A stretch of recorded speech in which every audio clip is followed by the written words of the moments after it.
America और Iran के बीच बढ़ते तनाव को देखें तो होर्मुज़ जलडमरू मध्य पूरी दुनिया की राजनीति का सबसे बड़ा केंद्र बनता जा रहा है। नमस्कार, मैं आपके साथ वैभव उपाध्याय और आप देख रहे हैं न्यूज़ 18 बिहार झारखंड का डिजिटल प्लेटफॉर्म। अमेरिकी राष्ट्रपति डोनाल्ड ट्रंप दावा कर रहे हैं कि इस अहम समुद्री रास्ते को खुला रखने के लिए करीब 7 देशों से उनकी बातचीत जारी है। जल्द ही एक होर्मुज़ कोएशियंस बनाने का ऐलान भी किया जा सकता है, लेकिन जमीन पर हालात कुछ और ही कहानी बयां कर रहे हैं। अब तक ट्रंप किसी भी ऐसे देश का नाम साफ तौर पर नहीं बता पाए जो अमेरिका के साथ अपने युद्धपोत होर्मुज़ में भेजने को तैयार हो, और यही वजह है कि अमेरिका की इस पहल को लेकर कई सवाल खड़े हो रहे हैं। दरअसल होर्मुज़ जलडमरू मध्य दुनिया के सबसे अहम तेल सप्लाई रूट्स में से एक है।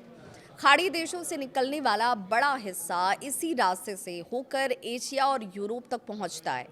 ऐसे में अगर ये रास्ता बंद होता है तो वैश्विक ऊर्जा बाजार पर इसका सीधा असर पड़ेगा। इसी को लेकर ट्रंप ने यह भी कहा कि जिन देशों को इस रास्ते से सबसे ज्यादा फायदा होता है उन्हें इसकी सुरक्षा की जिम्मेदारी भी उठानी चाहिए। एयरफोर्स वन में पत्रकारों से बातचीत के दौरान ट्रंप ने यह भी कहा कि अमेरिका को इस रास्ते से बहुत कम तेल मिलता है और इसीलिए चीन जैसे देश इस पर ज़्यादा निर्भर हैं। इसलिए उन्होंने संकेत ये भी दिया कि एक्साई जिनपिंग की अगर सरकार की बात करें तो यहाँ पर कई देशों को आगे आकर इसमें अपनी भूमिका सुनिश्चित करनी चाहिए। हालांकि ट्रंप के इस बयान के बाद जिन देशों के नाम चर्चा में आए उनका रुख काफ़ी ठंडा नजर आया। ऑस्ट्रेलिया ने साफ कर दिया कि वो फिलहाल होर्मुज़ में अपने जहाज़ तो नहीं भेजेगा। वहीं सेन टेकैची ने भी कहा कि भाई इस मुद्दे पर अभी कोई अंतिम फैसला हुआ नहीं है और जापान अपने स्तर पर स्थिति का आकलन ही कर रहा है। इस तरह साउथ कोरिया ने भी कहा कि अब अमेरिका के साथ बातचीत जरूर कर रहा है वो, लेकिन अभी किसी सैन्य तैनाती को लेकर कोई कमिटमेंट नहीं किया गया है। वहीं यूनाइटेड किंगडम की बात करें तो केवल राजनयिक बातचीत की बात सामने आई, खुले तौर पर सैन्य सहयोग का वादा नहीं किया गया। इन प्रतिक्रियाओं से ये तो साफ संकेत मिलता है कि अमेरिका को इस मुद्दे पर व्यापक अंतर्राष्ट्रीय समर्थन मिलना इतना आसान नहीं होगा। शायद यही वजह है कि अब ट्रंप का लहजा भी कड़ा होता हुआ दिखा।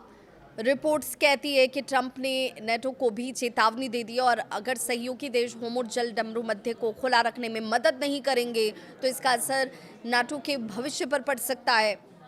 इतना ही नहीं, चीन को लेकर जो बयान आया उसे भी समझिए। ट्रंप ने चीन को भी अप्रत्यक्ष रूप से संदेश दिया। उन्होंने संकेत दिया कि अगर बीजिंग का रुख साफ नहीं होता है तो वो एक्साई जिनपिंग के साथ प्रस्तावित शिखर बैठक को भी टाल सकते हैं।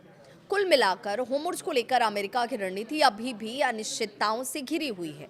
एक तरफ ट्रंप अंतर्राष्ट्रीय गठबंधन बनाने की बातचीत कर रहे हैं तो वहीं दूसरी तरफ कई बड़े देश इस विवाद से अपने आप को दूर रखना चाहते हैं ताकि उसका असर उनके देश पर तो कम से कम इस वक्त ना पड़े।